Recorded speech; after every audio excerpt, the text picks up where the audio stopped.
നമസ്കാരം. ഇന്ന് ഞാനൊരു പുതിയ കഥയുമായിട്ടാണ് വന്നിരിക്കുന്നത്. ഇത് കഥയെന്ന് പറയാൻ പറ്റില്ല, ഇത് അനുഭവ കഥയാണ്. എൻ്റെ അമ്മയുടെ ജീവിതത്തിലെ അനുഭവ കഥ. കുട്ടിക്കാലത്ത് പറഞ്ഞാൽ അമ്മയ്ക്ക് അന്നൊരു 6 വയസ്സ് 7 വയസ്സൊക്കെ പ്രായം വരുന്ന ഒരു സമയം. അവിടെ വീടിനടുത്ത് ഒരു മൂവാണ്ട മാവുണ്ടായിരുന്നു. ഇഷ്ടം പോലെ മധുരം ഉള്ള മാങ്ങ ഇങ്ങനെ പഴുത്ത് വീഴുന്ന ഒരു മാവായിരുന്നു. ഈ മാവിന് നല്ല ഹൈറ്റുണ്ട്. അതുകൊണ്ട് തന്നെ ആരും തന്നെ ആ മാവിൽ കയറി മാങ്ങ പറിക്കാൻ വേണ്ടി മുതിരാറില്ല. അപ്പോൾ ഈ മാങ്ങ നേരം വെളുക്കുമ്പോഴൊക്കെ ശരിക്കും മാങ്ങ ഇങ്ങനെ മാവിൻ്റെ ചുവട്ടിൽ വീണ് കിടക്കും. അമ്മയും കൂട്ടുകാരികളും പിള്ളേരും അടുത്ത അയൽപക്കക്കാരും ഒക്കെ വന്ന് ഈ മാങ്ങ ഇങ്ങനെ പറയിക്കൊണ്ട് പോകും. അങ്ങനെ ആയപ്പോൾ വളരെ കുറച്ച് മാങ്ങ മാത്രമേ എല്ലാവർക്കും കിട്ടും. അങ്ങനെ വന്നപ്പോൾ അമ്മയുടെ മനസ്സിലൊരു ഐഡിയ തോന്നി, കുറച്ച് വെളുപ്പിലെ എഴുന്നേക്കാൻ തോന്നി. അപ്പോൾ വെളുപ്പിലെ എഴുന്നേറ്റപ്പോൾ ഒരു കാര്യം ചെയ്തത്, അന്ന് ഈ ടോർച്ച്, നമ്മുടെ ഇന്നത്തെ മൊബൈൽ, ഇങ്ങനെയുള്ള സംവിധാനങ്ങളൊന്നും അന്നില്ല.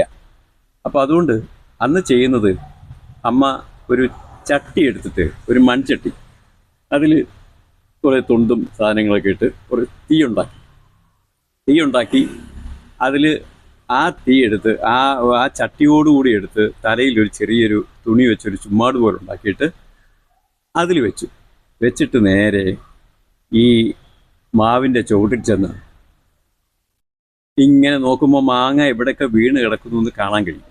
അപ്പോൾ അതിൽ നിന്ന് ഓരോ മാങ്ങയും പെറുക്കിയെടുക്കും, കയ്യിലുള്ള കൂടയിലേക്കിടും, വീണ്ടും പെറുക്കിയെടുക്കും, കയ്യിലുള്ള കൂടയിലിടും. ഇങ്ങനെ ഒരുപാട് മാങ്ങ ശേഖരിച്ചു. ഈ വിവരം ഇത് 1-2 ദിവസം ആയപ്പോഴേക്കും ഇത് അയൽ വീട്ടിലുള്ള ആൾക്കാരൊക്കെ, വല്യമ്മമാരും ഒക്കെ ശ്രദ്ധിക്കുന്നുണ്ടായിരുന്നു. അപ്പോൾ അവരൊക്കെ അമ്മയോട് പറഞ്ഞു, അപ്പോഴേ രാത്രിയൊന്നും ആ മാവിൻ്റെ ചുവട്ടിലേക്ക് പോവരുത് കേട്ടോ, അവിടെ ഇഷ്ടംപോലെ എന്താണോ പാതിരാത്രി ആവുമ്പോൾ അവിടെ ഒരു തീപ്പന്ത യക്ഷി ഇറങ്ങുന്നുണ്ട്. അതിങ്ങനെ താഴും പൊങ്ങും. അങ്ങനെ ഈ മാവിൻ്റെ ചുവട്ടിൽ ഈ യക്ഷിശല്യമുണ്ട്, അതുകൊണ്ട് ഒരൊറ്റ കുഞ്ഞുങ്ങളും അങ്ങോട്ട് പോകരുത് എന്ന് പറഞ്ഞു. ഒടുവിൽ അമ്മയ്ക്ക് മനസ്സിലായി ഇത് അമ്മയുടെ കാര്യം തന്നെയായി പറയുന്നത്. പക്ഷെ അവർക്ക് ആർക്കും ഇത് അമ്മയാണ് ചെയ്യുന്നതെന്ന് അറിയില്ല. അതുകൊണ്ട് നാളുകളോളം ഇത് രഹസ്യമായി വെക്കുകയും ചെയ്തു.